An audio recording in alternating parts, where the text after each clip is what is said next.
জীবনে চলার পথে আমরা কখনো পড়ি কখনো বা উঠি, কিন্তু পড়বারও প্রয়োজন আছে। তখনই বোঝা যায় যে তোমার পাশে কেউ দাঁড়িয়ে আছে কিনা। বলিউডে এক উজ্জ্বল নক্ষত্র হলো রাখি গুজরাল, আর টলিউডে আরও এক কিংবদন্তি অভিনেত্রীর নাম হচ্ছে সন্ধ্যা রায়। কিন্তু আপনি কি জানেন এই দুই মহারথীর মধ্যে রয়েছে এক গোপন সম্পর্ক? হ্যাঁ, এই সম্পর্কের কথা হয়তো অনেকেরই অজানা।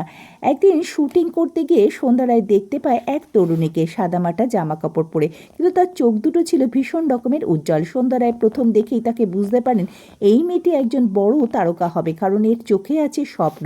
তাই নিজেই চেষ্টা করে প্রযোজকের সঙ্গে কথা বলিয়ে দেয় এবং পরিচয় করিয়ে দেয় রাখিকে। এবং রাখির প্রথম ছবিতে অভিনয় করেন বাংলা ছবিতে কাজ করার পর তিনি নজর করেন বলিউড কর্মকর্তাদের, অর্থাৎ নির্মাতাদের। এরপর রাখির জীবনে আসে বলিউডের সাফল্য, ভালোবাসা, গুজরাল। কিন্তু এই সবের পেছনে মহর্ষি নারীর উৎসাহ, অর্থাৎ সন্ধ্যা রায়, যার ভালোবাসা ছিল নিঃস্বার্থ ও নীরব,